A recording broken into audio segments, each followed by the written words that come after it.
कैसे खुशी ये छुपाए ना पाएंगे, कुछ समझ ना पाए कहाँ फूल बिछाए ना पाएंगे। मैं ना भीगे भीगे जाए कैसे खुशी ये छुपाए, कुछ समझ ना पाए कहाँ फूल बिछाए ना पाएंगे।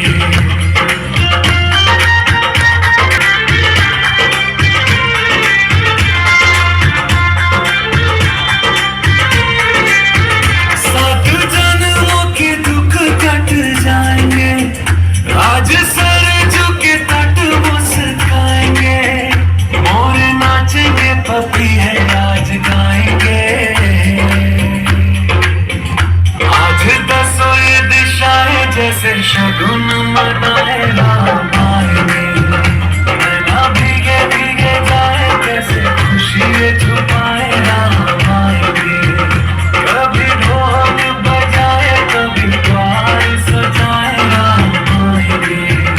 कुछ समझ न पाए कहाँ दीप जला। बोलो जय श्री कृष्ण।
तो फुलवा तोड़ने जावेगी तेरे पीछे पड़ो सावरिया बोली फुलवा तोड़ने जावेगी तेरे पीछे पड़ो सावरिया बोली कब तक नैनी छुड़ावेगी तेरे पीछे पड़ो सावरिया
ब्रजगोपियां जहाँ जहाँ पहुँचती है वहाँ पहले से ही पहुँच जाता है, चाहे जमुना का किनारा हो चाहे। जैसे कलयुग है, अब आप यज्ञ के द्वारा भगवान की प्राप्ति नहीं कर सकते क्योंकि सामग्री नहीं।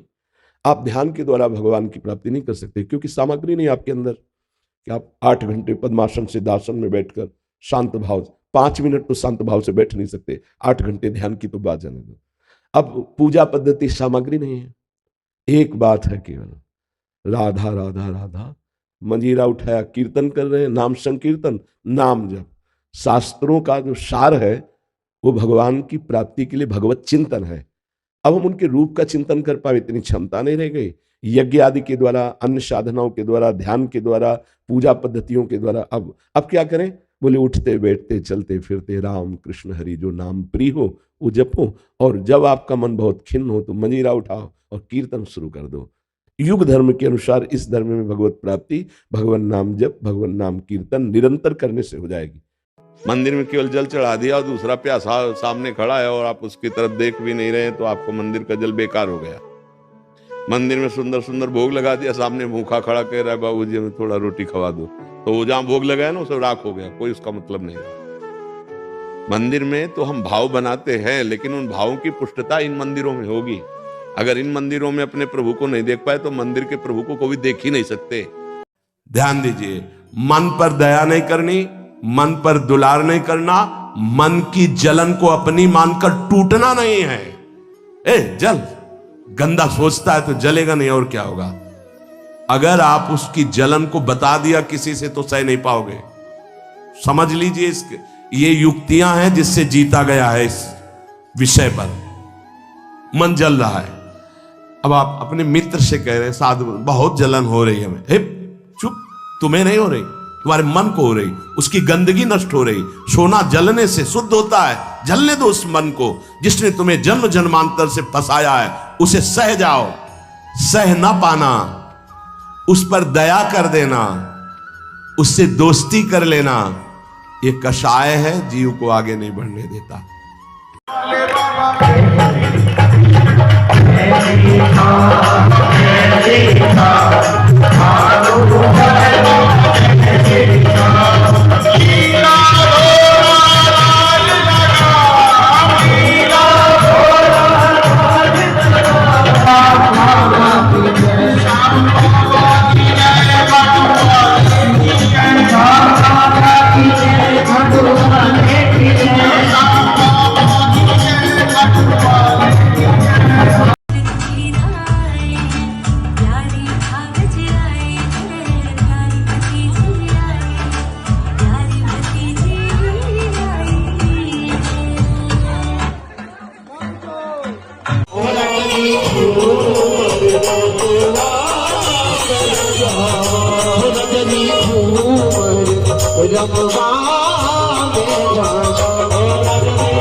पाप कर्म बन गए, प्रमाद स्थिति बढ़ गई है, जो करना चाहिए वो नहीं कर पाए, जो नहीं करना चाहिए वो कर दिए। तो जिस मन की प्रेरणा से हमने असत कार्य किए वही मन हमको दंड दे रहा है। देखो, जब ये ज्यादा अधिक कई जन्मों से पाप संचित है और इस जन्म में भी हो गए तो फिर मृत्यु का भय नहीं, मृत्यु करवा देता है मन। आप सुधार कर लो, महापुरुषों की चरण रज और सबकी सेवा, तो कहीं ना कहीं किसी से अपराध जो हमारे बने हैं ना, उस शरीर के इस तरह की सेवाओं से मोचन हो। देखो, गुरुद्वारे में बड़े से बड़ा चाहे जितना धनी मानी पदाधिकारी हो, वहां जाके पादुका सेवा करता है। क्यों? क्योंकि हमारे अहम को वहां गलित होना पड़ेगा, हमारे पाप नष्ट हो जाएंगे, तब हम गुरुवाणी को समझ पाएंगे, तब हम महापुरुषों के मार्ग में चल पाएंगे। इसीलिए हम सबसे हाथ जोड़कर प्रार्थना करते हैं कि आपका खान पान पवित्र होना चाहिए, आपका पेय पदार्थ पवित्र होना चाहिए, आपके आचरण पवित्र होने चाहिए। इसके लिए आपकी बुद्धि शुद्ध होनी चाहिए। बुद्धि शुद्ध होने के लिए राधा राधा राधा राधा, कोई पैसा नहीं लगता, कोई मेहनत की बात नहीं, उठते बैठते चलते फिरते राधा राधा राधा राधा। तो यही मन पहले जलाएगा फिर आनंदित होगा। जिस भाई के लिए भगवान राम जी रो रहे लखन लाल के लिए, जब वीर घाती वही सहोदर भ्राता को थोड़े से अर्थ के बंटवारे के लिए उसको मार देता है। क्या ये परिवार है? अरे भाई तू मेरा बड़ा भाई, पिता की तरह ले जा, हम मेहनत करेंगे और कमा लेंगे, पैर छू के दे देना चाहिए। या छोटा भाई है, दर बेटे की तरह जो कोई बात नहीं। बुद्धि में क्षमता नहीं रह गई है। अगर नाम जप, सत्संग और शास्त्र स्वाध्याय नहीं है तो कोई किसी को सुधार नहीं पाएगा, क्योंकि कलयुग के द्वारा बुद्धि भ्रष्ट और मलिन होती चली जा रही। अब वृंदा सखी हमारे प्रतिपल साथ हैं, वो हमारी रक्षा करेंगी।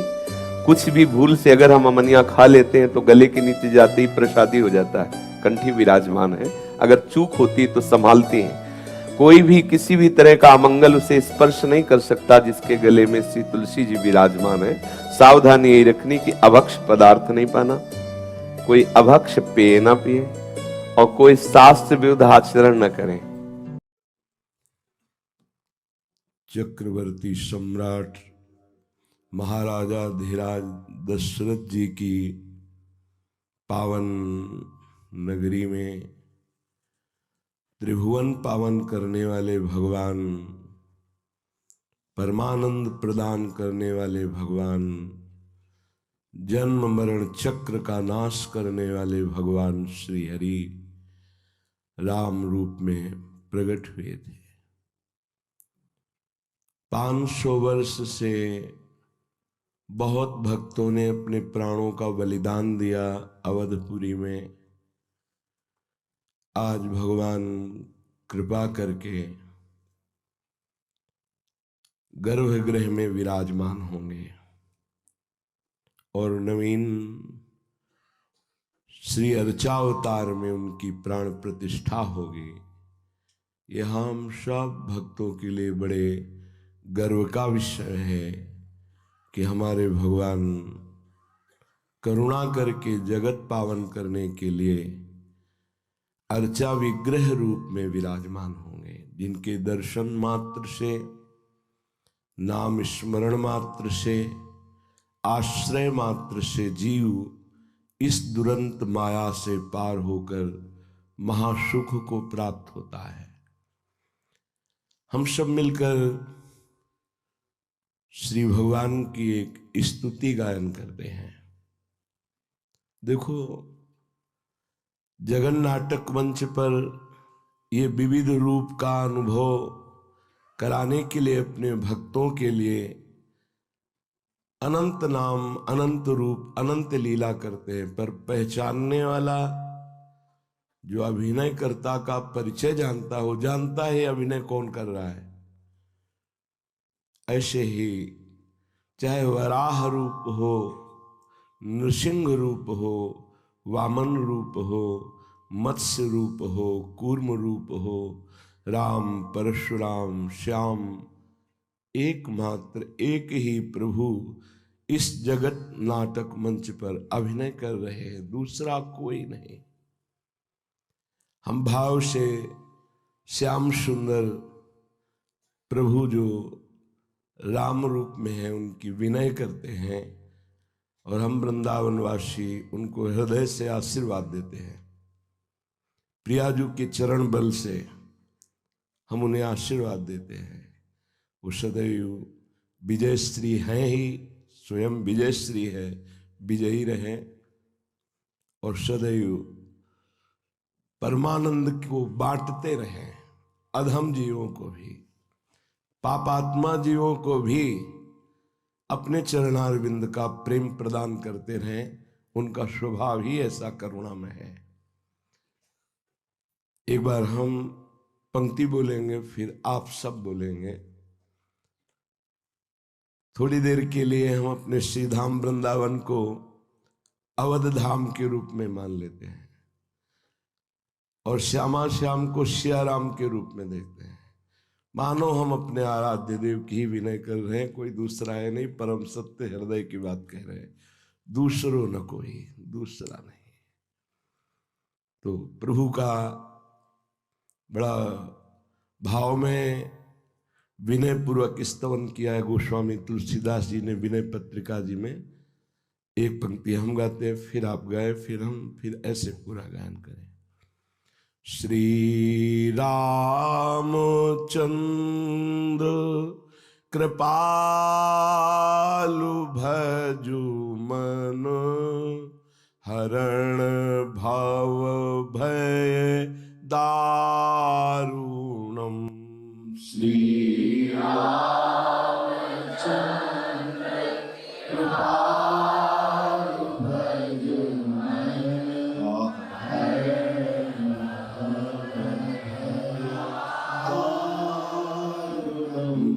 नव कंज लोचन, कंज मुख कर, कंज पद कंजारुणम।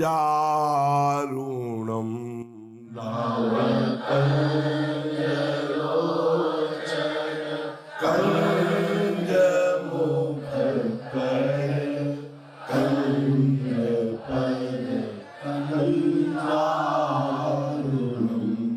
कंदर्प अगणित अमित छवि, नवनील नीरद सुंदरम। कंदर्प अगणित अमित छवि, नवनील नीरद सुंदरम। पट पीत मानहु तड़ित रुचि सूचि, नौमि जनक सुतावरम। पट पीत मानहु तड़ित रुचि सूचि, नौमि जनक सुतावरम। श्री रामचंद्र कृपालु भजु मन, हरण भव भय दारुणम। श्री रामचंद्र कृपालु भजु मन, हरण भव भय दारुणम। भजु दीन बंधु दिनेश दानव, दैत्य वंश निकंदनम। भजु दीन बंधु दिनेश दानव, दैत्य वंश निकंदनम। रघुनंद आनंद कंद कौशल, चंद दशरथ नंदनम। रघुनंद आनंद कंद कौशल, चंद दशरथ नंदनम। शिर मुकुट कुंडल तिलक चारु, उदारु अंग विभूषणम। शिर मुकुट कुंडल तिलक चारु, उदारु अंग विभूषणम। आजानु भुज शर चाप धर, संग्राम जित खर दूषणम।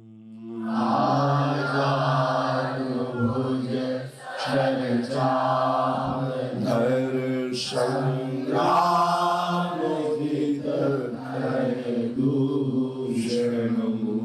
इति वदति तुलसीदास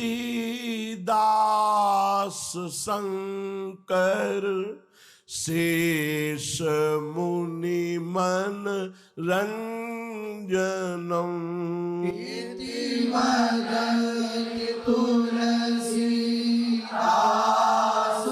शंकर शेष मुनि मन मम हृदय कंज निवास कुरु कामादिखल दल गंजनम